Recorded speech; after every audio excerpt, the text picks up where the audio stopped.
On the 11th of April, U.S. Secretary of State Antony Blinken held a press conference in Washington, D.C., with the U.S. Secretary of Defense and their Indian counterparts. At the press conference, Blinken stated, "We regularly engage with our Indian partners on these shared values of human rights, and to that end, we are monitoring some recent concerning developments in India, including a rise in human rights abuses by some government, police, and prison officials." That was the extent of Blinken's remarks on the issue. Indian Muslims are facing an impending genocide. Eliminating Muslims from the land in their relentless quest to turn India into a Hindu nation is a primary goal of the RSS, the Nazi-inspired paramilitary that controls the country's ruling party, the BJP.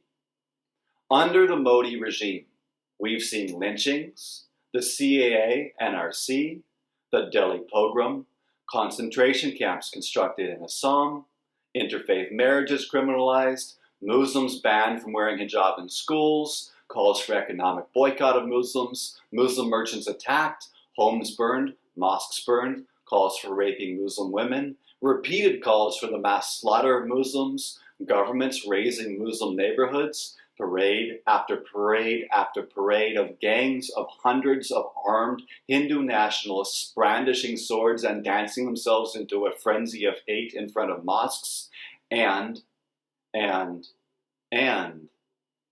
need I really go on?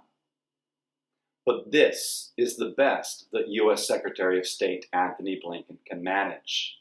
We are monitoring a rise in human rights abuses. Blinken's statement is worth less than the millisecond it took for him to say it and then move on. It is utterly meaningless without action. It's a statement made solely, I am convinced, to attempt to soothe the growing cries of the critics. Blinken just wants to shut people like you and me up so he can get on with business as usual. But as one of those critics, let me remind him, my own ask has never been for the U.S. government to monitor what is happening in India, but rather to stop passively watching and start taking real action before it's too damn late. There are already some commentators who, understandably desperate for something to give, are heralding this as an example of the U.S. finally giving a firm rebuke to Modi. It's rare. It's unprecedented. Yes, and yes. And yes, it also accomplishes absolutely nothing. A little over 6 months ago, Modi visited the U.S. Both President Biden and Vice President Harris gave speeches alongside him.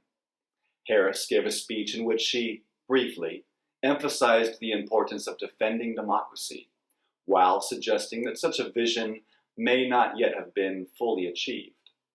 Biden gave a speech in which he highlighted, briefly, the present-day urgency of Gandhi's message of nonviolence, respect, and tolerance. Desperately hungry for the U.S. to say something about the growing human rights crisis in Modi's India, many commentators jumped on that as an example of how Biden and Harris were both expressing concern. They were gently pressing Modi on human rights, we were told, and subtly conveying criticism. Yeah, right.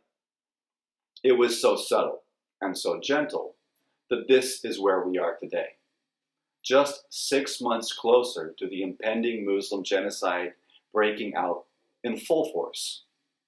6 months from now, Blinken's rare remark that the U.S. is monitoring a rise in human rights abuses in India will be as forgotten as the subtle and gentle hinting by Biden and Harris. 6 months from now, the situation in India will have become radically worse than it is today. Will Blinken still be monitoring the situation then?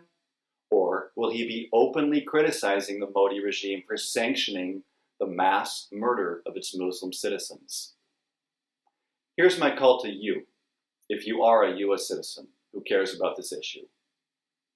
Don't be afraid to call out Blinken's remarks for the useless, toothless comments that they are. Tell the US Congress and the Biden administration that we want real action. What does real action look like? Well, it does, at least, look like making remarks, but not remarks like Blinken made. We need remarks with real teeth. They must be unvarnished, honest remarks, which call the situation what it is, one of impending genocide. They must be remarks which actually recognize, criticize, and denounce. Because lives hang in the balance, it's imperative that we refuse to settle and demand something real. Demand that the US quit monitoring and start acting.